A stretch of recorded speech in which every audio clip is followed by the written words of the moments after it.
नमस्कार, मैं हूँ रजनीश। भारतीय राज्य व्यवस्था का यह 34वां लेक्चर है और आज की चर्चा का विषय है पंचायती राज।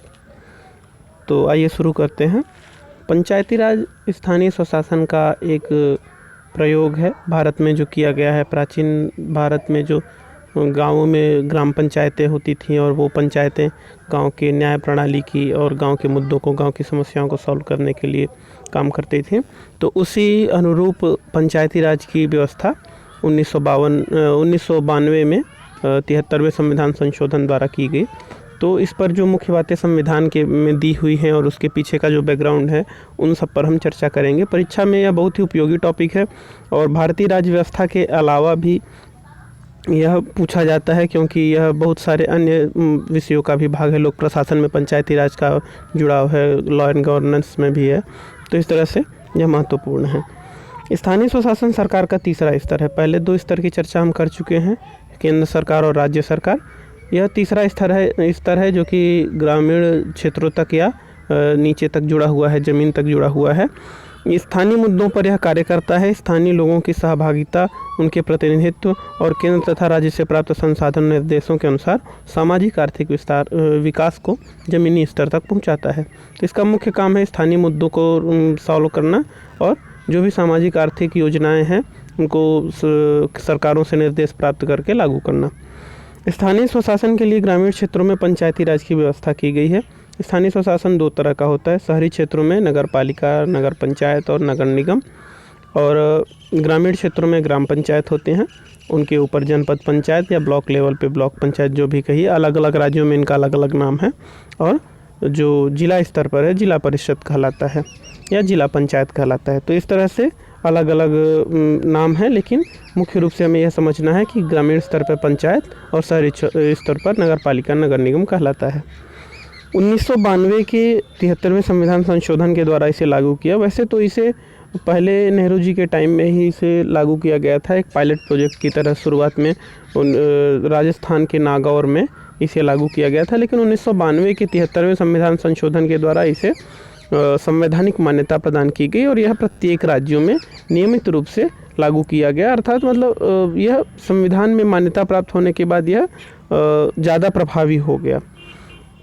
1957 में सामुदायिक विकास कार्यक्रम, अब किस तरह से इसे लागू किया गया और किस तरह से इसने धीरे धीरे इसका ऐतिहासिक विकास की जो प्रक्रिया रही है वह कैसे बीती, उस पर हम चर्चा कर लेते हैं।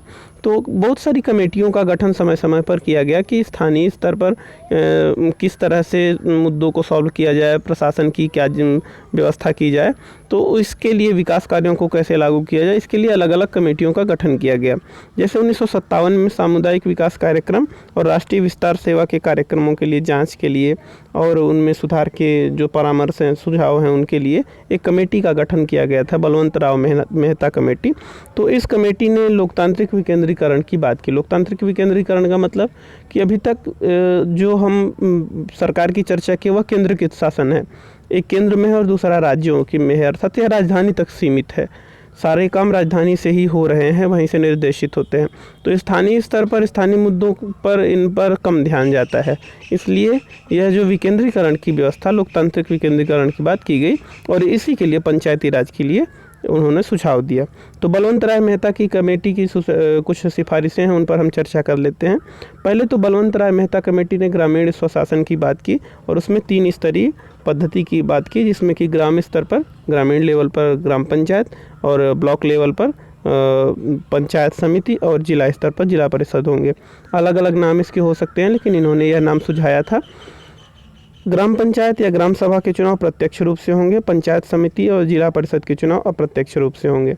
अब आपको इस तरह की और भी कमेटियां हैं, उन सब के नाम और उनकी सिफारिशों के बारे में हम बताएंगे।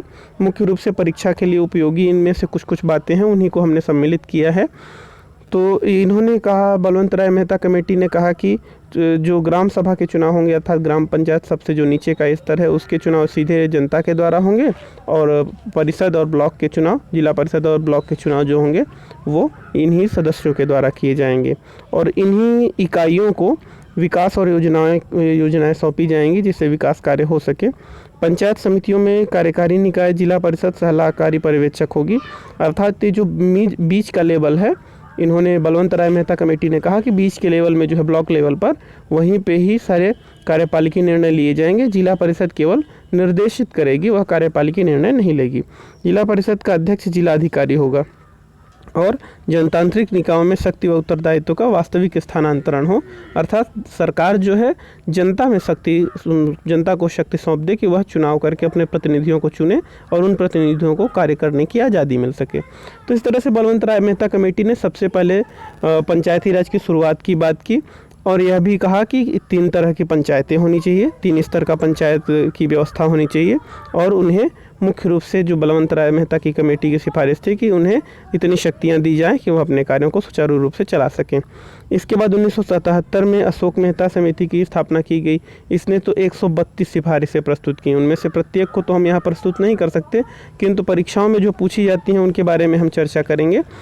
132 में से पहली सिफारिश जो मुख्य सिफारिश उन पर हम चर्चा करेंगे कि इन्होंने पंचायती राज व्यवस्थाओं को संवैधानिक मान्यता की बात की। हालांकि बहुत इसमें ठोस चर्चाएं किस तरह से क्या किया जाए इसके बारे में चर्चा नहीं थी। इसके बारे में विशेष चर्चा सिंघवी कमेटी में हुई, उसकी आगे बात होगी। इसके अलावा इन्होंने पंचायती राज की 2 स्तरीय प्रणाली की बात कही। तो परीक्षाओं में यह प्रश्न पूछा जाता है कि 2 स्तरीय प्रणाली पंचायतों के बारे में किसने कहा, तो ये अशोक मेहता कमेटी ने कहा। इसके बाद ये 2 स्तर कौन से होंगे, जिला परिषद और मंडल पंचायत होंगे। पंचायतों में दलगत आधार पर चुनाव होगा और यह चुनाव राज्य चुनाव आयोग कराएगा। इन्होंने यह भी बात कही थी कि राज्य चुनाव आयोग जैसी कोई संस्था होगी जो कि दलगत आधार पर चुनाव होगी, अर्थात पार्टियां चुनाव में भाग लेंगी, पार्टियों को चुनाव चिन्ह आवंटित होंगे और वह पार्टियां चुनाव में भाग लेंगी। वर्तमान में पंचायत में यह देखने को नहीं मिलता, यह केवल नगर निगम नगर पालिका के चुनावों में देखने को मिलता है। पंचायतों में चुनाव स्वतंत्र रूप से ही देखे जाते हैं। इसके अलावा विकास पंचायतों से अलग एक न्याय पंचायत हो जिसमें योग्य न्यायाधीश हों।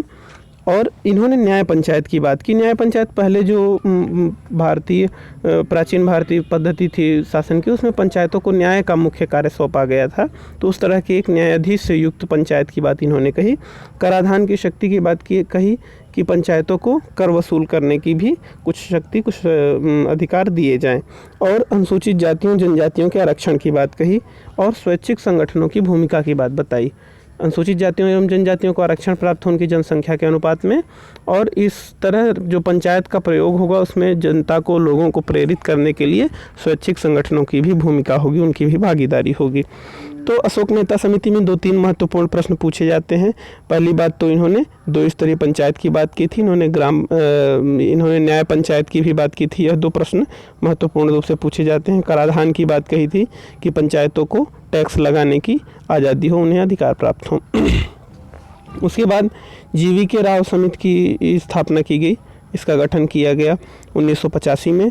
इस समिति ने कुछ अपनी सिफारिशें दी, उन पर हम चर्चा कर लेते हैं। उन्होंने जिला परिषद को, अभी तक बलवंत राय मेहता कमेटी हमने देखी थी, उसमें उन्होंने ब्लॉक लेवल पे ज़्यादा जोर दिया था। ये राव समिति ने जिला परिषद को ज़्यादा महत्वपूर्ण माना और इसे ही विकास कार्यक्रम के प्रबंधन के लिए मुख्य निकाय माना और पंचायती राज में विकास की भूमिका और इन सब की निगरानी के लिए भी महत्वपूर्ण जो संस्था है वह जिला परिषद को ही माना। अच्छा, इसके अलावा उन्होंने कहा कि कुछ ऐसे राज्य स्तर के नियोजन हैं, अर्थात जो कार्य हैं वह जिला परिषद को ट्रांसफ़र कर दिए जाने चाहिए। और मुख्य जिला विकास आयुक्त है जिसे कि जिला परिषद का मुख्य कार्यकारी अधिकारी कहा गया। तो इस तरह से इन्होंने एक और भी परेशानी बताई कि यह पंचायती राज की व्यवस्था लागू तो हुई लेकिन नियमित चुनाव नहीं हो रहे हैं, तो ये चुनाव निर्मित होने चाहिए। 11 ऐसे राज्य हैं जिनमें कि एक या अधिक स्तरों पर चुनाव नहीं कराए गए समय पर, तो उन राज्यों में चुनाव समय पर होने चाहिए। अब देखिए धीरे धीरे किस तरह से क्रोनोलॉजी बदल रही है। पहले बलवंत राय मेहता कमेटी ने किन किन बातों पर चर्चा की कि किस तरह से पंचायतों को इनिशिएट किया जाए, इनको किस तरह से लागू करने की शुरुआत की जाए। अशोक मेहता ने उसमें कुछ नया सुझाव कहा, 2 स्तर की बात कही, न्याय पंचायत की बात कही। अब बलवंत राय मेहता और अशोक मेहता के बाद जीवीके राय जो समिति है, राव समिति ने मुख्य रूप से बात कही कि जिला परिषद को नियोजन का कार्य दे दिया जाए। एक जिला परिषद का जो मुख्य कार्यकारी अधिकारी होगा जिला विकास आयुक्त, तो उसके द्वारा यह सारा समन्वय और कार्य किया जाए। नियमित निर्वाचन की बात कही।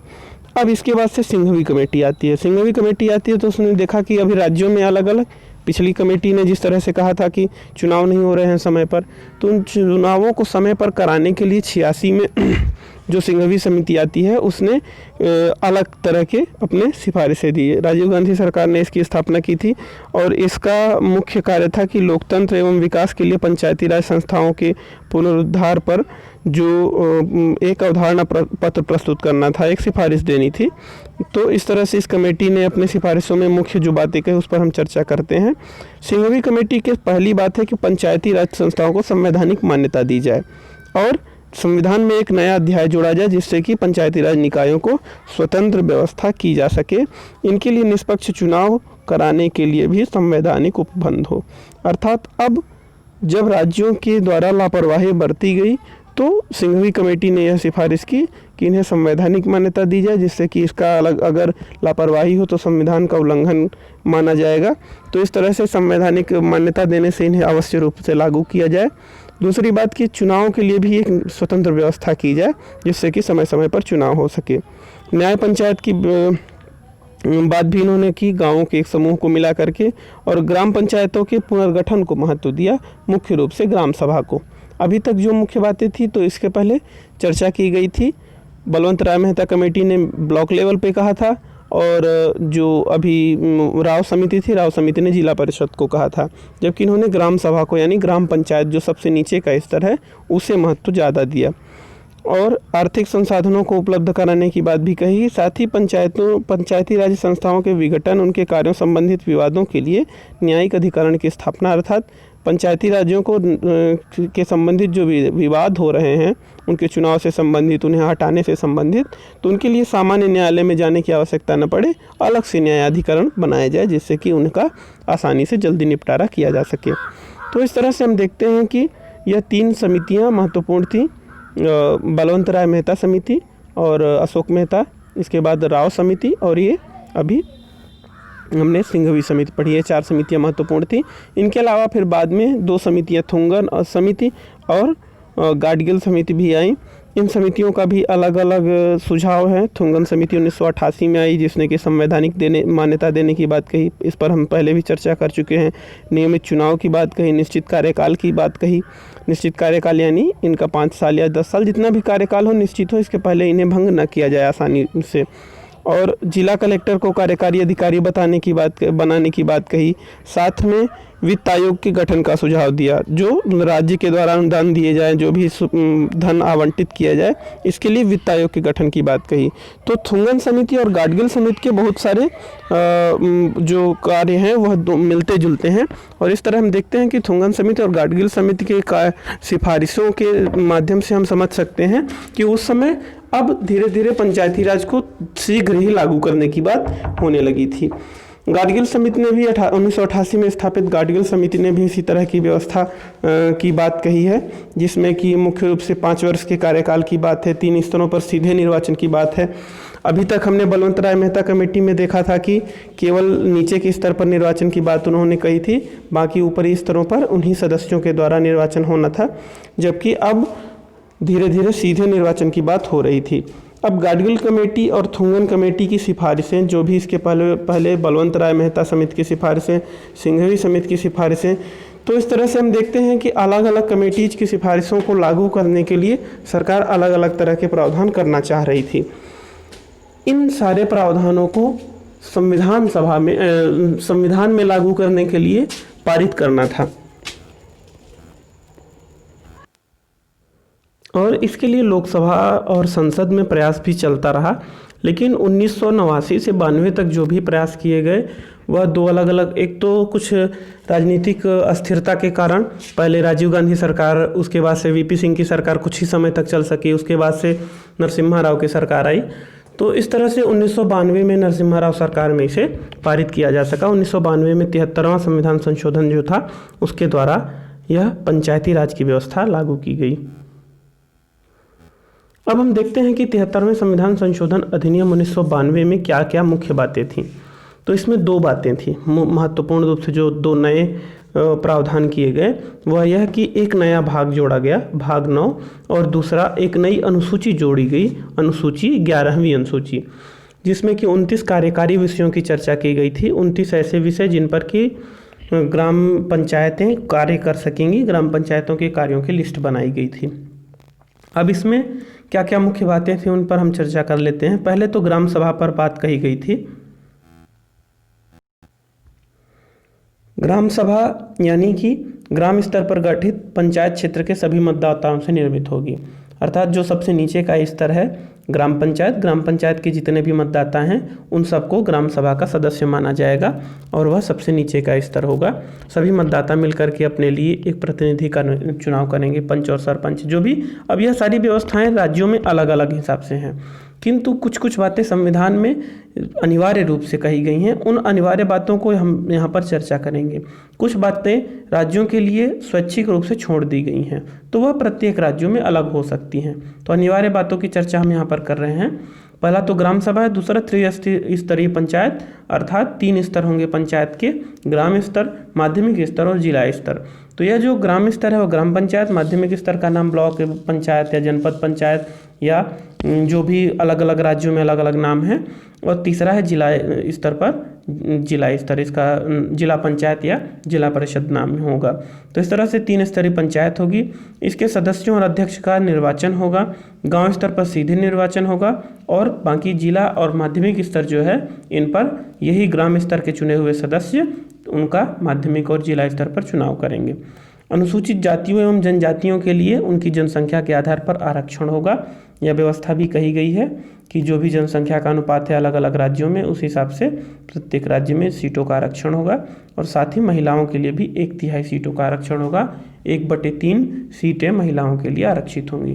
तो यह आरक्षण जनजातियों अनुसूचित जातियों में भी लागू होगी, साथ में अन्य सभी क्षेत्र उसमें सीटों पर 1/3 आरक्षण होगा। इसके अलावा 5 वर्ष का कार्यकाल निर्धारित किया गया है पंचायतों का। इसके पूर्व भी अगर इसे किसी कारण से विघटित किया जाता है, अर्थात पंचायत में जो चुनाव हुआ है उसे निरस्त करके और सारे व्यक्तियों को पद मुक्त किया जाता है, तो अगर ऐसे विघटन के बाद केवल 6 महीने का समय बचा है, अर्थात वह जो पंचायत है उसने 4.5 वर्ष का समय अपना पूरा कर लिया है, तब तो वह अगले चुनाव तक के लिए स्थगित रहेगी।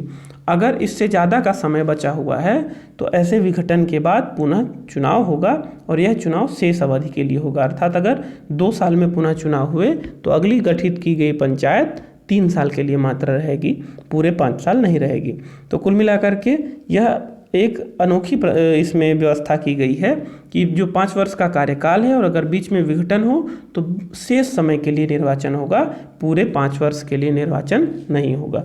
तो इस तरह से यह व्यवस्था की गई है, अगर वह शेष समय 6 महीने से अधिक है तब। इसके अलावा न्यूनतम आयु की व्यवस्था की गई है कि जो व्यक्ति चुनाव लड़ेगा वह 21 वर्ष से कम नहीं होना चाहिए, उस व्यक्ति को 21 वर्ष का कम से कम होना चाहिए। और जो भी विधानमंडल निर्धारित करे, तो विधानमंडल बहुत सारे नियम निर्धारित करता है, जैसे कि वह व्यक्ति जो कि चुनाव लड़ रहा है पागल या दिवालिया न हो, और भी बहुत सारे जो चुनाव आचार संहिता के नियम हैं वह विधानमंडल निर्धारित करता है। पंचायतों की चुनाव की देखरेख के लिए, निर्देशन के लिए, मतदाता सूची तैयार करने के लिए, पंचायतों के सभी चुनाव को संपन्न कराने के लिए एक राज्य निर्वाचन आयोग की स्थापना की जाएगी। अभी हमने भारत के निर्वाचन आयोग की बात की थी। भारत के निर्वाचन आयोग का मुख्य कार्य है राष्ट्रपति, उपराष्ट्रपति के चुनाव, विधानसभाओं, लोकसभाओं के चुनाव। तो इसके अलावा बाकी जो चुनाव हैं जैसे कि पंचायतों के चुनाव, नगर पालिकाओं के चुनाव, तो पंचायतों और नगर पालिकाओं के चुनाव के लिए राज्य निर्वाचन आयोग होता है। इसमें मुख्य निर्वाचन आयुक्त होता है जिसकी नियुक्ति राज्यपाल करता है, और यह के सेवा शर्तों का निर्धारण भी राज्यपाल के द्वारा ही किया जाएगा। तो यह निर्वाचन आयोग जो है राज्य निर्वाचन आयोग, वह पंचायतों का चुनाव कराएगा। अच्छा, जो मुख्य निर्वाचन आयुक्त है उसको केवल उसी पद्धति से हटाया जा सकता है जिस पद्धति से न्यायाधीश को, उच्च न्यायालय के न्यायाधीश को हटाया जाता है, अर्थात इसे आसानी से हटाना संभव नहीं है। अब 11वीं अनुसूची में सौंपे गए सामाजिक न्याय और आर्थिक विकास के कार्यक्रमों के अलावा अन्य कार्य भी पंचायतें कर सकती हैं। एक तो 11वीं अनुसूची में 29 कार्य दिए गए हैं जिन पर कि पंचायतों को काम करना है, जो कि सामाजिक विकास, आर्थिक विकास के लिए अनिवार्य हैं। इसके अलावा भी पंचायतें जो काम करेंगी, जैसे अगर राज्य का विधानमंडल यह चाहे कि पंचायतों को कर उगाही के लिए, चुंगी के लिए, शुल्क लगाने के लिए या इन्हें संग्रहित करने के लिए अधिकार दे सकती है। राज्य विधानमंडल राज्य सरकार द्वारा लगाए गए करों, शुल्क और पंचायतों को सौंप भी सकती है, अनुदान प्रदान कर सकती है, पंचायतों के लिए निधियों का प्रबंध कर सकती है। यहाँ पर मुख्य रूप से यह बताया गया है कि पंचायतों के लिए जो खर्च होंगे वह खर्च कहाँ से चलेंगे, उनके लिए धन कहाँ से आएगा। तो जो या तो राज्य विधानमंडल उन्हें कर लगाने की आज़ादी देती है, उसके बाद भी चाहे तो राज्य विधानमंडल अपने करों में से कुछ उन्हें हिस्सेदारी दे सकती है, अथवा उनके लिए अनुदान दे सकती है अपने खजाने में से, या कोई ऐसी निधि, कोई ऐसा खजाना बना सकती है जिससे कि पंचायतों को समय समय पर धन मिलता रहे। तो इसके लिए भी व्यवस्था की गई है, वह हम आगे बताएंगे। इसके लिए यह व्यवस्था की गई है कि राज्य वित्त आयोग का गठन किया जाएगा। जैसे हमने अभी केंद्रीय वित्त आयोग की बात की थी, जो कि केंद्र और राज्यों के बीच धन का आवंटन करता है, उसी तरह राज्य वित्त आयोग होता है जो कि राज्य सरकार और पंचायतों के बीच धन का आवंटन करता है। तो यह क्या करता है, यह राज्य द्वारा लगाए गए टैक्स जैसे कर हैं, चुंगी है, मार्ग कर है, शुल्क का जो भी राज्य को प्राप्त होता है, उन सबको राज्य और पंचायतों के बीच बंटवारा करता है। यह पंचायतों को सौंपे गए शुल्क और कर इत्यादि का निर्धारण भी करता है कि कौन कौन से टैक्स, कौन कौन सी चुंगी, शुल्क पंचायतों द्वारा लगाए जाएंगे। इसके अलावा जो राज्य का खजाना है, समेकित निधि जिसको कहते हैं, उससे अनुदान की सहायता का भी निर्धारण यह वित्त आयोग, राज्य वित्त आयोग करता है। इसके अलावा वित्त आयोग क्या करता है, ऐसे जो भी उपाय हैं जिनसे कि पंचायतों की वित्तीय स्थिति सुधरे, उनके लिए भी वह परामर्श देता है। और वित्तीय मजबूती के लिए, पंचायतों की वित्तीय स्थिति सुधारने के लिए जो भी राज्यपाल कार्य सौंपता है, वो सारे कार्य वित्त आयोग करता है। तो इस तरह से हमने देखा कि वित्त आयोग के माध्यम से पंचायतों को धन के आवंटन संबंधी व्यवस्था की गई है। अब यह तो राज्यों के विषय में हमने अभी तक चर्चा की थी। संघ शासित प्रदेशों में क्या होगा, तो संघ शासित प्रदेशों में राष्ट्रपति चाहे तो इन पंचायती राज की विधियों को लागू करे, कुछ अपवाद या संशोधन भी कर सकता है, और उन्हें अपवाद और संशोधन के साथ राष्ट्रपति पंचायती राज व्यवस्था को लागू कर सकता है। कुछ क्षेत्र ऐसे हैं जो कि विशेष क्षेत्र हैं, अनुसूचित क्षेत्र हैं या जनजातीय क्षेत्र हैं, नागालैंड, मेघालय, मिजोरम इत्यादि क्षेत्रों में, तो उन क्षेत्रों में पंचायती राज व्यवस्था लागू करने में परेशानी हो सकती है। उनके लिए विशेष प्रावधान किए गए हैं, हमने पहले भी चर्चा की थी इसके जस्ट पिछले वाले वीडियो में, विशेष क्षेत्र और केंद्र शासित प्रदेशों में। तो उसमें पंचायती राज व्यवस्था को कुछ अपवाद स्वरूप या कुछ संशोधन के साथ लागू करना होता है। जैसे वहाँ आबादी कम होने के कारण 3 स्तर नहीं होते, पंचायतों के 2 ही स्तर होते हैं, या कहीं कहीं पर जैसे कि दार्जिलिंग का जिला है और खासी, जयंतिया, गारो पहाड़ियाँ हैं, तो इन क्षेत्रों में, और भी कई क्षेत्र हैं पूर्वोत्तर के, तो इन क्षेत्रों में पंचायतों को पंचायती राज अधिनियम जो है इसे कुछ संशोधन के साथ लागू करना होता है। अब इस तरह से हमने पंचायती राज व्यवस्था का पूरा इतिहास, वह किन किन समितियों की सिफारिश से बनी, उसके में क्या संवैधानिक प्रावधान किए गए हैं, अन्य जो प्रावधान है वह राज्य विधानमंडल बनाता है, और वह उनके ऊपर उन्हें उस तरह की स्वतंत्रता दी गई है। अभी तक हमने जितने प्रावधान बताए हैं वह राज्य विधानमंडलों पर बाध्यकारी हैं, अर्थात इन्हें लागू करना अनिवार्य है। अब हम चर्चा कर लेते हैं कि कौन कौन से पंचायतों के कार्य हैं। वह पंचायतों के कार्य 11वीं अनुसूची में बताए गए हैं, इनकी संख्या 29 है। तो एक एक करके बात कर लेते हैं। पहला है कृषि एवं कृषि विस्तार, अर्थात जो खेती किसानी से संबंधित कार्य हैं और किस तरह से उस क्षेत्र को बढ़ाया जाए जिसमें खेती होती है। भूमि विकास, भूमि सुधार, भूमि संगठन एवं भूमि संरक्षण, 4 अलग अलग शब्द हैं। भूमि विकास का मतलब कि उसकी उत्पादकता में वृद्धि हो। भूमि सुधार का मतलब है कि संरचनात्मक सुधार, अर्थात अगर छोटी जोत हैं तो उन्हें चकबंदी कानून के माध्यम से या किसी व्यवस्था के माध्यम से बड़ी जोतों में बदला जाए, उनकी संरचनात्मक सुधार किया जाए। भूमि संगठन और भूमि संरक्षण का मतलब कि उनका भूमियों का अतिचराई या किसी भी तरह से ह्रास हो रहा है तो उसका संरक्षण प्रदान किया जाए। तो यह कार्य पंचायतें करती हैं। लघु सिंचाई, जल प्रबंधन, नदियों के मध्य भूमि विकास, तो इस तरह से सिंचाई से संबंधित कार्य भी पंचायतें करती हैं। छोटी सिंचाई, नहरों की का प्रबंध और नदियों के मध्य की भूमि जो है, जो टापू हैं इत्यादि, तो उन सब के भूमियों का विकास भी पंचायतों के जिम्मे होता है। पशुपालन से संबंधित, दुग्ध व्यवसाय और मत्स्य पालन से संबंधित कार्य भी पंचायतें करती हैं। अच्छा, यह पंचायतों के संसाधन पर निर्भर है। यह आवश्यक नहीं कि इन तरह के सभी कार्य सभी पंचायतों द्वारा किए ही जाएं, क्योंकि यह उनके संसाधन पर और राज्य सरकार की योजनाओं पर निर्भर करता है। किंतु यह महत्वपूर्ण क्षेत्र हैं जिन पर कि पंचायतें कानून बनाती हैं और पंचायतें कार्य करती हैं। कानून तो नहीं बनाती, कानून तो विधानमंडल ही बनाते हैं, किंतु पंचायतें कार्य करती हैं। इसके अलावा मत्स्य उद्योग जो है, मछली पालन का उद्योग है, उस पर वन जीव एवं वनों में खेती से संबंधित कार्य, लघु वन उत्पाद जो छोटे लघु वनों से प्राप्त होने वाले उत्पाद हैं, जैसे कि तेंदुपत्ता है, लाख है, तो इनके बारे में, लघु उद्योग एवं खाद्य उद्योग सहित लघु उद्योग जो ग्रामीण उद्योग होते हैं उनसे संबंधित उद्योगों के विषय में भी पंचायतें कार्य करती हैं। और खादी एवं ग्रामीण उद्योग, कुटीर उद्योग जो होते हैं, खादी कपड़े बनाने का उद्योग, इन पर भी पंचायतें कार्य करती हैं। ग्रामीण विकास के संबंध में, अर्थात गाँवों में नाली का निर्माण, सड़क का निर्माण, पेयजल की व्यवस्था, अर्थात पेयजल के लिए हैंडपंप या कुएं, ताल, ये सब बनवाने का काम भी पंचायतें करती हैं। ईंधन तथा पशु चारा, पशुओं के लिए चारे का और लोगों के खाने पकाने के लिए ईंधन की व्यवस्था भी पंचायतों की योजनाओं में कार्य में शामिल है।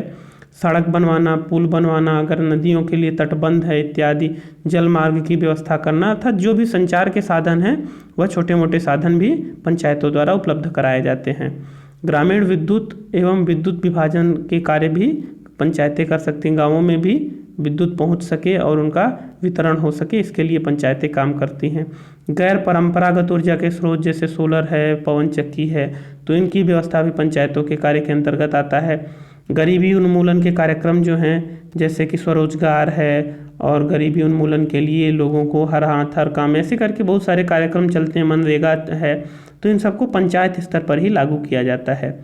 फिर प्राथमिक एवं माध्यमिक शिक्षा संबंधी विद्यालय, अर्थात प्राइमरी और मिडिल के जो स्कूल होते हैं वह भी ग्राम पंचायत के अधीन ही होते हैं। यांत्रिक प्रशिक्षण और व्यावसायिक शिक्षा का भी प्रबंध पंचायतें कर सकती हैं। ज़्यादातर पंचायतों में ऐसी व्यवस्था नहीं है, किंतु व्यावसायिक प्रशिक्षण के लिए, मुर्गी पालन, कुक्कुट पालन के लिए विशेष और गरीबी उन्मूलन के लिए विशेष कार्यक्रम बीच बीच में चलाए जाते हैं। यांत्रिक प्रशिक्षण के अलावा वयस्क और गैर वयस्क औपचारिक शिक्षा जो होती है, प्रौढ़ मिशन, पढ़ना बढ़ना, बहुत सारे ऐसे कार्यक्रम चलाए गए हैं, तो यह भी पंचायतों के कार्यों के अधीन है। पुस्तकालय की व्यवस्था पंचायतें कर सकती है। सांस्कृतिक कार्य कर सकती हैं, जैसे कि मेला, दशहरा, दिवाली इत्यादि के लिए जो भी कार्य होते हैं, और इस तरह के पंचायतों के कार्यों के अधीन है। बाजार और मेले का प्रबंध कर सकती हैं पंचायतें। अस्पताल और दवाखाना संबंधी जो स्वास्थ्य संबंधी जो सेवाएं हैं उनके लिए भी पंचायतें प्रबंध कर सकती हैं। इसके अलावा पारिवारिक समृद्धि, अर्थात पारिवारिक जो देखभाल है उनके बारे में, आंगनवाड़ी इत्यादि की व्यवस्था जो होती है वह पंचायतों के कार्य के अधीन होती है। और महिला एवं बाल विकास के लिए व्यवस्था भी पंचायतें कर सकती हैं। सामाजिक समृद्धि, विकलांग एवं मानसिक रोगियों के लिए यह सारे काम पंचायतों द्वारा किए जाते हैं, लेकिन योजनाएं राज्य सरकारें बनाती हैं, पंचायतों के लेवल पर उन्हें लागू किया जाता है। मानसिक रोगियों के लिए, विकलांग व्यक्तियों के लिए सामाजिक समृद्धि की योजनाएं होती हैं, उनके कार्य होते हैं। कमजोर वर्ग की समृद्धि के लिए, अनुसूचित जाति एवं जनजाति के लिए विशेष प्रावधान होते हैं, तो यह सब पंचायतों के कार्य में। इसके अलावा लोक विभाजन पद्धति और सार्वजनिक संपत्ति की देखरेख का कार्य भी पंचायतें करती हैं। तो इस तरह से हमने देखा कि पंचायतों का गठन कैसे होता है, उसका इतिहास क्या रहा है, किस तरह से पंचायतों को अलग अलग समय पर कमेटियों ने पंचायतों पर अपनी सिफारिश दी, और धीरे धीरे यह संवैधानिक संशोधन के बारे के रूप में लागू किया गया। तो इस तरह से हम पंचायतों के कार्य और इत्यादि प्रश्नों पर हमने चर्चा की। अब इससे संबंधित जो भी प्रश्न होंगे उन्हें आप कमेंट करके ज़रूर पूछिएगा। यह परीक्षा के लिए बहुत ही उपयोगी है और इसे आपने देखा, इसके लिए धन्यवाद। महादेव।